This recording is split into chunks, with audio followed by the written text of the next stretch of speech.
So y'all, Kitty Creek back in another video. So with this Survivor Series gonna be on with this November 30th, this Saturday on Vancouver. If I was to play away for the Survivor Series, this will be on War Games. All this one been so easily great for the decades of the Survivor Series.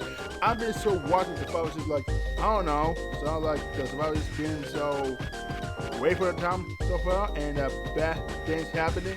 It's a relevant series of the Survivor we're having before. So, if that's the case, every 20 matches of over 36 years, with the Survivor Series on the move, we start with the first Survivor Series all the way to War Games. In War Games, it's like battle out before everything's going on. But hey, if I was sitting in the box this time, you're sitting out each every day, I would say to go ahead, and I'm not going to be honest. The first time I ever Survivor Series, it's been so easy. It looks like all the marks, and you know what happened. The first Survivor Series was held in 1987 in Richfield Coliseum, in Richfield Township, Ohio. It was the major development in Americans wrestling. It helped take the WWE's probably to the next level. And the next level of Survivor Series, it was in 1987. So this is the first Survivor Series. The main event was a surprising match with Andre the Giant, with Team Andre versus Team Hogan. When Andre eliminates Hogan, that's the first time event, the first known survivor in the history of the Survivor Series. In an undercard, it features the Survivor Series matches includes Randy Savage, defeated Hong Kong Man, the Fast Move, defeated Seth Seri. I mean, we see it every time for all this the team, the Survivor Series. The first ever 5-on-5 Survivor Series match. Brew the BK, Jake Snake Roberts, Hashock, Gene Dungan, Randy Savage, Ricky Dragon, Steve Bow with Miss Elizabeth as well. And also, with defeated Danny Davis, Harley Race, Hercules, the Honky Tonk Man, Ron Bass, with Bobby Haynes, Jimmy Hart. And of course, the number 5 series match for the first ever women's Survivor Series is the Fabulous Buddha, Jumpin' Bomb, Angels, Itsuki Yamasaki, and Noyo Tano. And who don't know Noyo Tano might be? Noyo Tano was a retired Japanese professional wrestler, one of the Jumpin' Bomb Angels. And this is a reference. I don't know who Jumpin' Bomb Angel might be. And this is a Jumpin' Bomb Angels. This is the real deal. They won a Japanese tag team champions. They retired themselves, disbanded in 91. And I never seen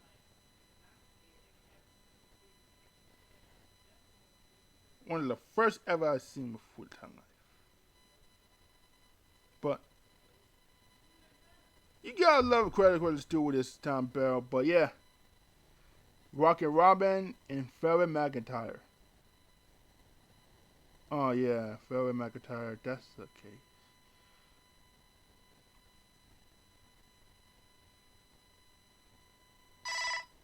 So yeah, I mean McIntyre's got a whole McIntyre family.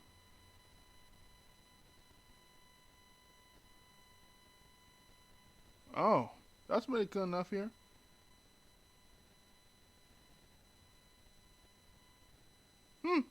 That's great. David Don Marie, Donna Castillo, Glamorous Girls, Lenny Kai, Tony Martin. Yeah, that's good stuff. All the discs was a 10-on-10, 5-on-5. All of this was great. But this is the history of Survivor Series. Some bad and something good. I mean, you could never forgive him this week. But this in 20 years I've ever seen. 20 best Survivor Series and the best of Survivor Series, all the mark of the challenge of War Games. And this is where the beginning of the Survivor Series, all because of 97 and with the 88. And because this crazy enough here. 89. Rouge Brew versus Rowdy Rowdies. And these are the players, the Ravagers Rick Rude, the late Rick Rude, the late but the Perfect, the Fabulous Walkers, Jimmy Snooker, Roddy Piper, and the Butch Wreckers. You get to see what I'm been that my dad's been watching the 80s wrestlers, been like a long time ago here. But yeah, it's a corner night. But this case enough for him been one of the better traditional Survivor Series elimination matches with a compelling contrast of style. Piper's team was comprised of brawlers, and the high flyer Rude team was more technically sound. Well, that's okay enough here, but this is great enough here. But the honorable mentions are one of the greatest matches here is The Undertaker versus Hulk Hogan in 1991 and WWF Champion. And of course, yeah, Skip, Rad, 1-2-3 Kid, Tom Pritchard versus Martinet, Bay Hovers, Bob Holly, and Husky in total elimination until 95. Kurt Angle and The Undertaker in the 2000 for the WWF Championship. You know, I remember this time when Undertaker just chokeslammed Kurt Angle, threw over the stairs on Monday Night Raw, and I never seen this crazy when The Undertaker did this. But I would say that Undertaker was great for ideas not being a champion. Undertaker was debuted in 1990s in Survivor Series. I never seen The Undertaker came back since he from the all because that was The Undertaker's favorite as Survivor Series. From every decade ago, from 90s to 2000s, to 2010s, and he retired in 2020 as well. The Undertaker was a legend. He was a Hall of Famer. First off, he is an unknown god from himself. But because Undertaker was him, that's because he was all said and done. I would say it really good news for him. And of course, Ed for this test for the entire unification match. And the great unification match was, well, let's just say the unification time will be announced. And that's the great frontier here. And now Team Angle and Team Lesnar. Team Angle was Kurt Angle, Chris Benoit. Let me see, hold up. 2003. What is this? 2003. Alright, let me see. This is 2003 Survivor Series. And this is the match. Storyline. So, this match was crazy. I mean, I want to thank it. All cast and crew. Trying to do Survivor Series was, well, let me see. Trying to do Survivor Series.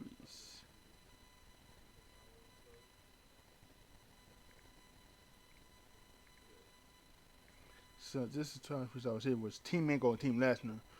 Was, yeah, let me see. Team Angle and Team Lesnar was Kurt Angle, Chris Benoit, John Cena, Hulk Hogan, and Bradshaw. Against Team Lesnar, there was that didn't name Brock Lesnar, Big Show, Matt Morgan, Nathan Jones, and A-Train. I mean, Team Angle made the victory, and of course it does, but John Cena and Chris Benoit beat the hell out of Team Lesnar. But that's the case for him. I would never forgive him because that's crazy. Hulk Hogan was disqualified, and he disqualified from himself, and that's the case for him, and that's the case all right. But even for that time being for Lesnar, the WWF champion, the WWE champion, he has a career for them time for not pretty on. Come on. But dealing with the best season Survivor Series match, this is the case what happened. In a traditional Survivor Series in 2007, Team Triple H versus Team Umaga with this, I would say Team Triple H was made a victory was that too long ago, too so far long ago. Pause. But in case you don't know, when Triple H did and had the special good enough, I would say, yeah. If I would say this, with Triple H, Jeff Hardy, Kane, and Rey Mysterio, it was a 4-on-5 without Matt Hardy. Remember Matt Hardy? He said got a knee injury, then to MVP, who had a career-ending series. He had the career ending for him, but I don't know why. This is the cases of this one. The cases about Triple H, and that's all I gotta say. Remember, Team Triple H got a victory against Team Omaka. That's all I gotta say for him. That's good enough. Chris Jericho and John Cena in 2008 for the World Heavyweight Championship. John Cena made his return in Boston, Massachusetts against Chris Jericho for the World Heavyweight Championship. My ad, with John Cena's return with his neck injury, he was so far ahead, but I would say like, oh man, John Cena made a return there. I didn't see it coming.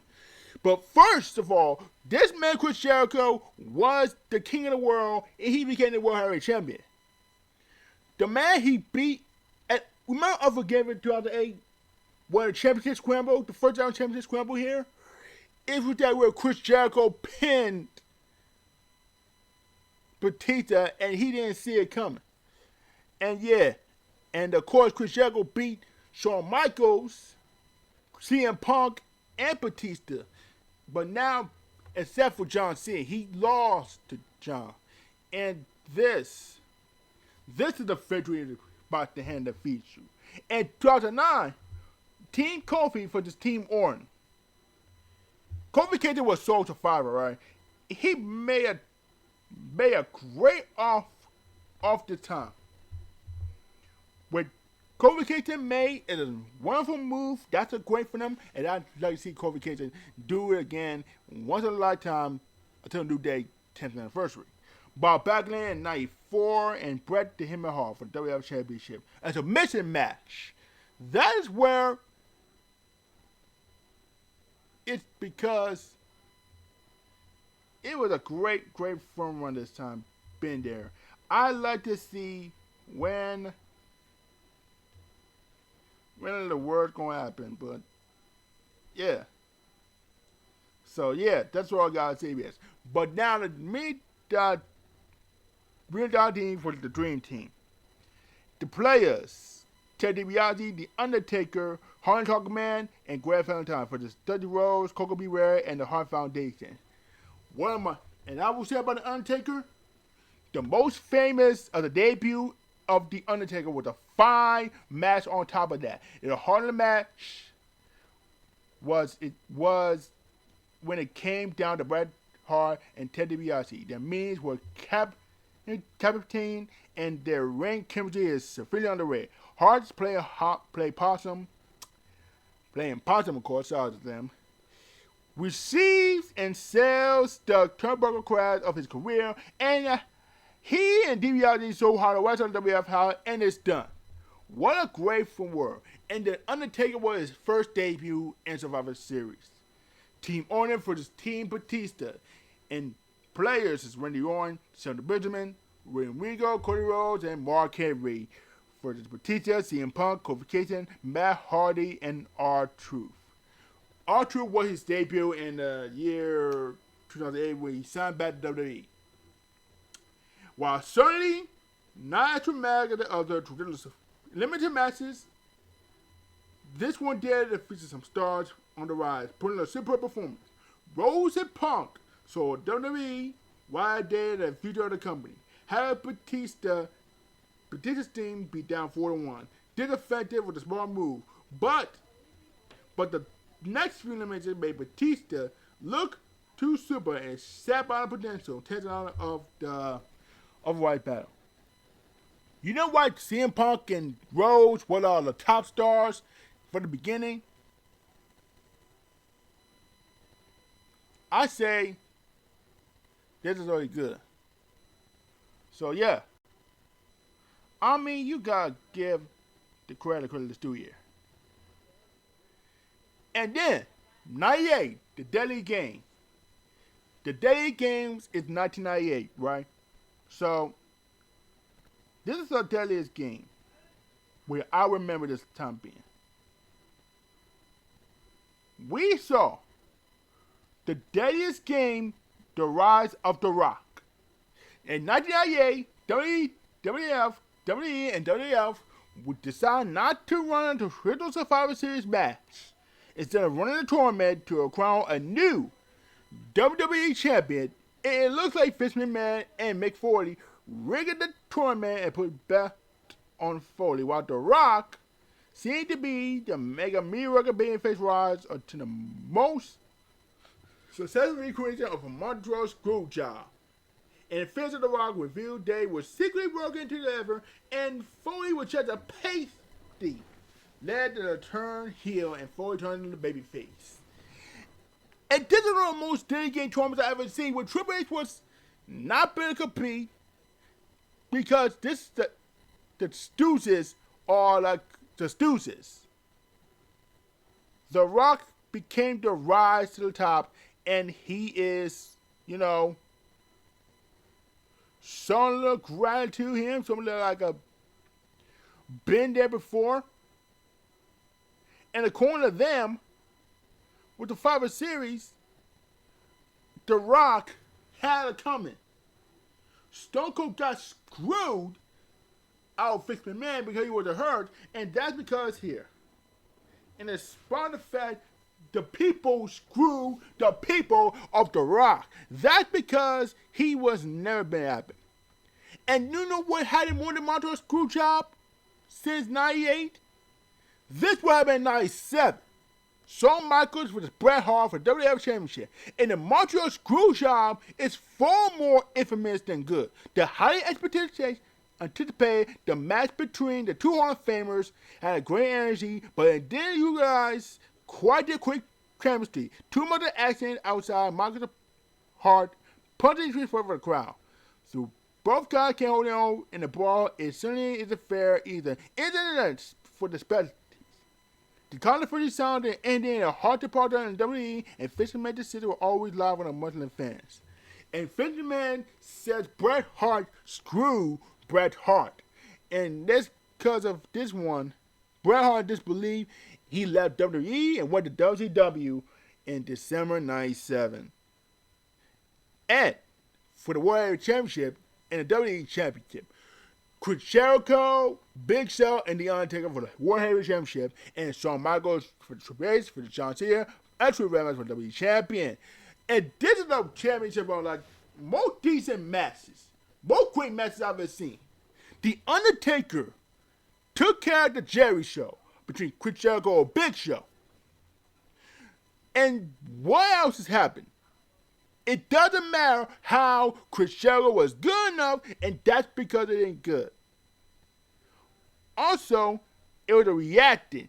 I was reacting like, oh shit. And one more thing that people will do about them, and I tell you we're going ahead and fine. If it wasn't for them, that's what we got to do here. If that didn't want to happen in each and every little show, the Undertaker retained the title. But for the WWE Championship Trophy match, this match had the most proportions shocking opening matches with the memory, and Shawn Michaels with the sweet chin music of his own part in the get-go. It is seeing his goofy face overreacting the moment he is extremely memorable. One of the main fantastic matches of the Survivor Series, the performer just won, and including the scene came off Michaels out with an AA, formerly known as FU, with Michaels countered a DDT and Triple H spine push throughout the table, and the street number on point. Super kids and Frederick and the main fan with a fantastic pace. Wow, that's a crazy one here. 20-man tag team elimination match, 1987, and the players are the Tio Santana, Rick Martel, Jim Powers, Paul Roma, the Fabulous Rogues, and the Killer Bees and the British Bulldogs. For the Hart Foundation, the Islanders, the Bolsheviks, and Greg Valentine Dino Bravo. Well, that was a test amount for that 1987 because It's maybe a tag team time, but not chaotic as it sounds. This match is one of the best called the first ever Survivor Series. It's not too bad. It's too bad because WWE started doing 20-man tag since '88. You gotta call a Dynamite Kid a stunning performer as hell. The hatred between the Bulldogs and the Hard Foundation was palpable. The Islanders do something major time tonight. The Islanders, like Alpha and Sika, was, let me say, the Islanders here is Alpha, the late Alpha and Sika. Rest in peace for the both of them. But that's the case, Brian. That's all right. The 20 tag team match was, but in it, and I say it was pretty good. So, Sago said for Shawn Michaels for '96, the main fan of '96 Survivor Series features a pilot quality grappling from Sid. The big man put on perhaps the best performance of his career. Michaels showed why he earned the nickname called the Showstopper. Power up went against his speed, size, class, and agility against his thrilling battle. Sid might not have lived up to the night to the spectators and would not suddenly look like a star. And when it happened, he beat his mentor himself. And Psycho Sid became the WWF Championship. Man, I would say this. Psycho Sid became the WWF Champion, and he was the master of the Psycho. Rest in peace, Psycho Sid, a.k.a. Sid Justice, a.k.a. Sid Fishes, man. That's what I'm talking about. And then, the Brand Warfare. Team Raw for the Team SmackDown. The players are called on Team Raw, we got Carlito, Shawn Michaels, Chris Master, The Big Show, and King. For the Batista, JBL, lastly, Rey Mysterio, Randy Orton. Well, after the late great Eddie Guerrero passed, Raw SmackDown gotta move on. What to be Eddie Guerrero? I mean, you know what I'm talking about. But this case, a lot of great talent and a lot of great fast pace, as they highlighted in the 2005 fan. It would provide and Michaels and Orton both win an endless match. In the best moment match, like Big Show bounced away Mysterio like a toy, JBL did the clothesline, Carlito and Mysterio gets to begin in the air, and SmackDown made the victory. But I didn't know what the 2005 might be. Hell, that's why I'm saying this. What a great match that was between the both Raw, SmackDown, and Brand Warfare continues. And that what was that? 2016. That's what it is. Team Bischoff for the Team Austin 2020. Team Bischoff are Chris Jericho and Kristen, Randy Orton, Scott Steiner, and Mark Henry.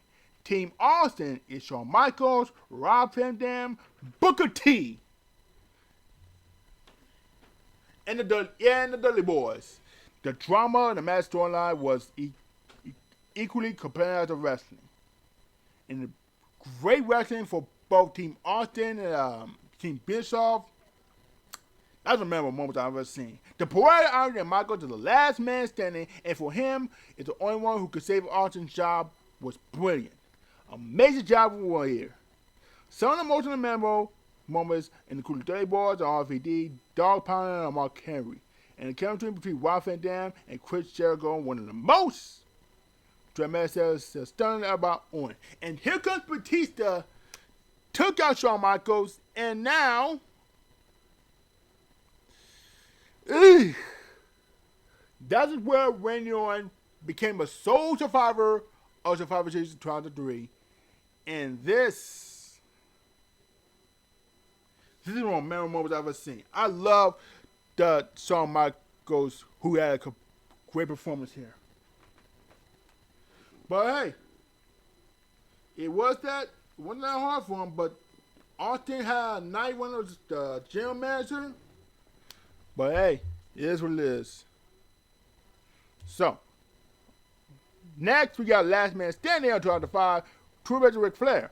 Now, main heroes are the expected classic Such a classic where they saw a match on paper. The drama between old friends turned bitter enemies, and the mentee turning on his mentor come by with a top-notch performance where both men stole the show. The action turned gruesome when Triple H opened Flair's head with a screwdriver and Nature Boy spent the rest of the night wearing a vintage crimson mask. In the crack of the crimson stick, some of the amazing Flair Soul John and Johnny are screaming, "Oh my God! I'm so sorry when he did that." Oh my God! Look at what happened. To what the next level, man? Doesn't let them treat rival or bitter enemies.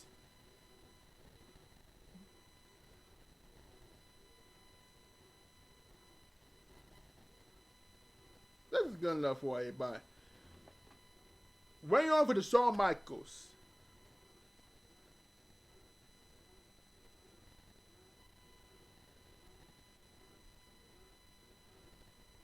Let me explain this. The Legend Killer. Okay, let's talk about Legend Killer. If I was thinking about this, went up one of the biggest WWE Legend Athlete matches. The stipulation that stay if Warren gets disqualified, he loses the title. If that Roger uses weak visit, he loses the match.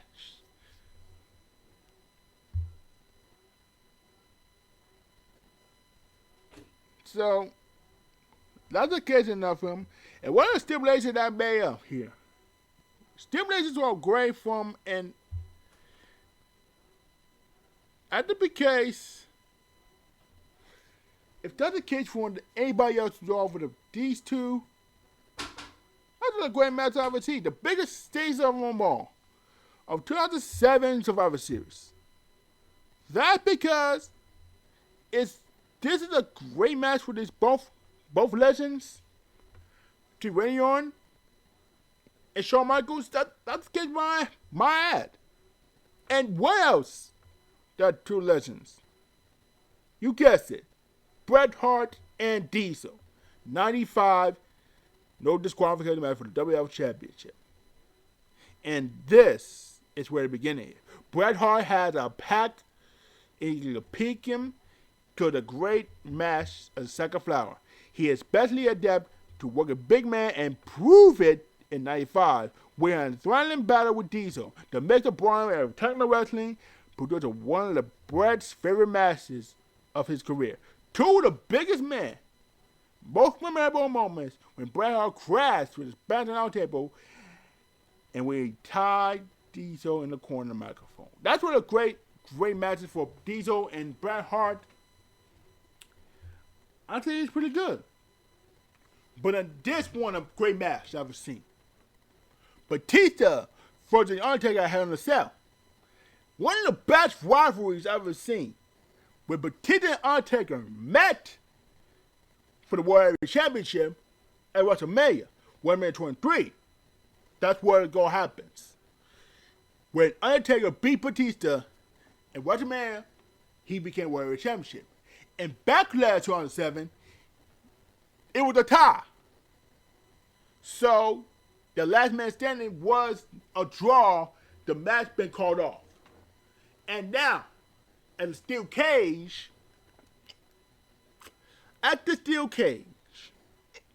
the match draws again.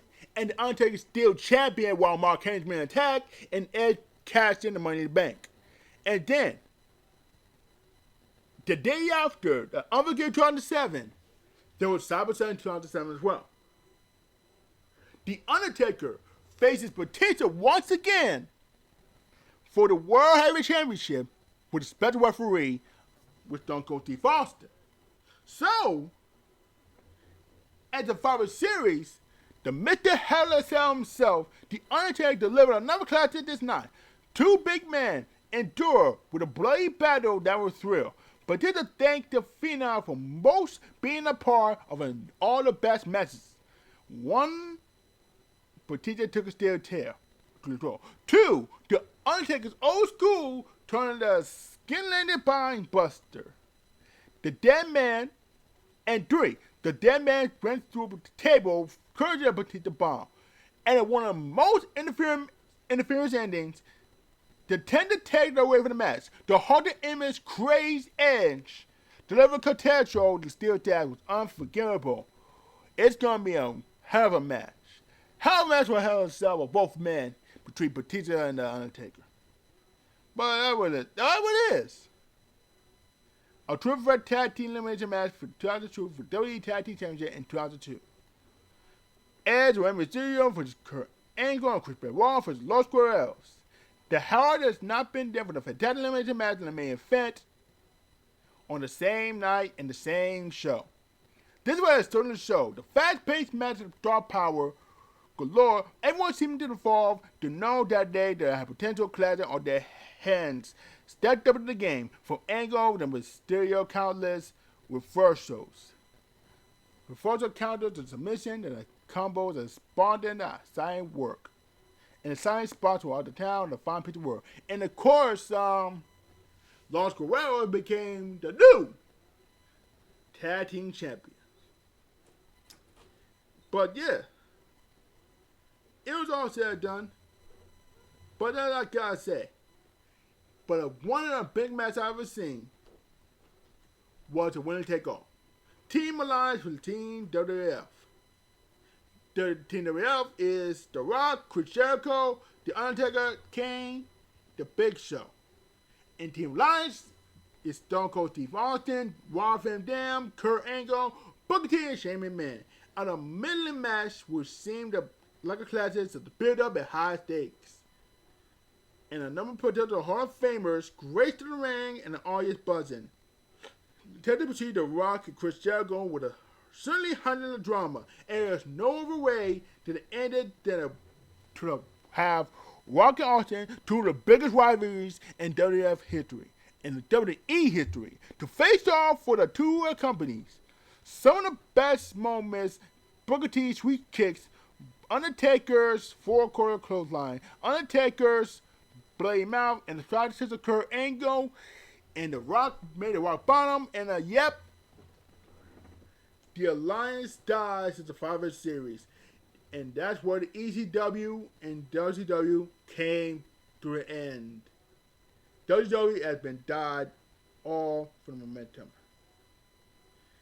And the first time ever Eliminated Chamber, the Elimination Chamber match in 2002 for the World Heavyweight Championship. Shawn Michaels, Triple H, Rob Van Dam, Booker T, Kane, and Chris Jericho. The first and perhaps the best ever Elimination Chamber match was the highlights of Survivor Series 2002. The recipe that the WWE followed was to first to construct the mic, smell structure, and then to fill it with future Hall of Famers. And then, when the sparks fly, the match features highlights of plenty. Kane throwing Jericho through the glass, Rob Van Dam, various Daredevil stunts, Michaels been thrown the glass for blood gushing for half of the guys' heads. Poetically, the match ended with Triple H facing on with a former and future partner, Shawn Michaels, in a great one-on-one battle. Seeing Michaels in the winning title after his absence. But this is crazy enough here. Not one team could never been found out here. Oh yeah, in the course of 2011, The Rock got Sean here, team of the Austin and Madison Square Garden. I said this was a great match here. The Rock team up with John Cena. This is a great match. This is an absolutely great match. I mean, this is complete insanity. This is absolutely insanity here because, yeah. But this is all said and done. But for first time in my life, I say it's pretty good. But what a great way to end this time of need. And Survivor 2014, that is where Sting show up. One of the best main events in history of Survivor Series. Dolph Ziggler to the Houdini as he recovered a monster Team Authority. with Sting making his debut on WWE. I love to see how Sting did call the Authority to win the match. But I like to see it. What a great way to end the main fence here. But the crazy that happened was 2019. Survivor Series. One of the years of NXT, including the recent Raw for the SmackDown, the concept of Survivor Series saw the fans enjoying the fan. Survivor Series featured the NXT brand, fighting with more wins than the main roster brand. Shayna Baszler beat Becky Lynch and Bayley in the main event with a huge win in the NXT brand.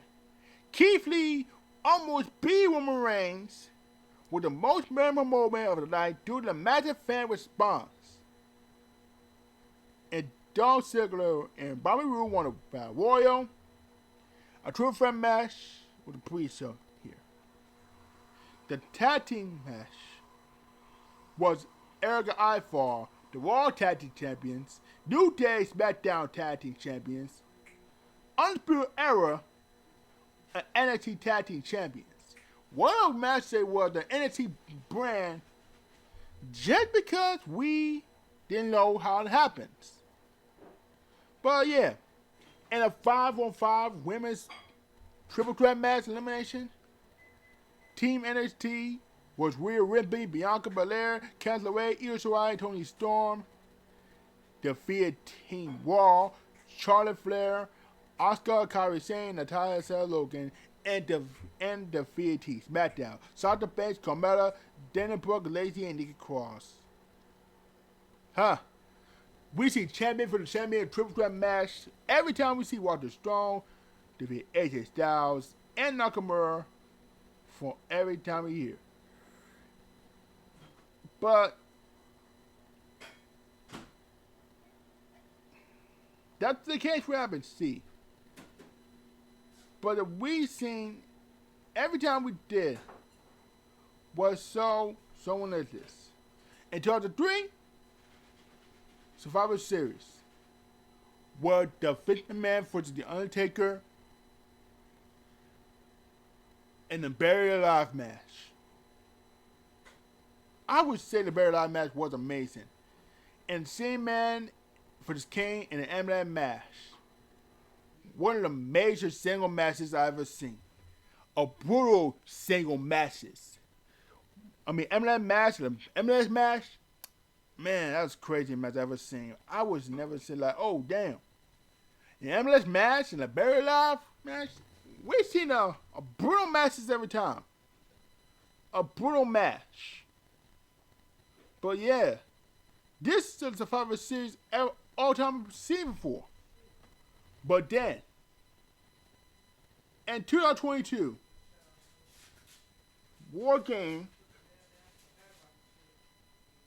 this is where the first time ever in War Games Survivor Series. In the introduction of War Games in the main roster, the two War Game matches in the Women's War, Bianca Belair's team seen off the Team Damage Control's team. And yeah, the Women's Champion Bianca Belair, Alexa Bliss, Asuka, Becky Lynch, and Mia Yim defeated Team Damage Control. What a way to end off battles to seen before. Not been like that before anytime we see it, but it is what it is. But that's the case where I've been there. But Team Braun and Bruce lost by the bloodline. But that's because yeah. And it continued on last year on War Games with Team Belair once again. With Belair helping out, Charlotte Flair, Becky Lynch, Sasha. Let me see. 2022. What's the last year? That's the last year I never seen it. Oh, that's last year. So this is the aftermath of the match. Team Belair defeated Damage Control when that's the case. Young Belair, Travel, Shaki, and Benny Lynch. That's a 4-4. That's a 4-4 now. With Cody Rhodes, Seth Rollins, Jey Uso, 17 with Yorn. Cody Rhodes, Cody, Seth, Jay, Sammy, and Randy Orton. That's a 5-on-5. And this is a great match for everything at War Games. First Survivor Series all the way to War Games. And this year, War Games is on the way, and I'd like to see what's going to happen right here. We're going to get a good sign off damn feed, and I'll be seeing you guys next time for more details from petitions. And I will see you around, see you. And I'm going to holler you guys next time. Peace. More love, and I am out here. See you. With everybody saying, here it is, War Games! You mean to tell me you watched the entire video but you haven't subscribed? Hit the subscribe button and become a member on Patreon or on YouTube to get access to the Discord. We're waiting for you in the Shadow Realm. do it! Just do it! Make your dreams come true! So just do it! Please! Please!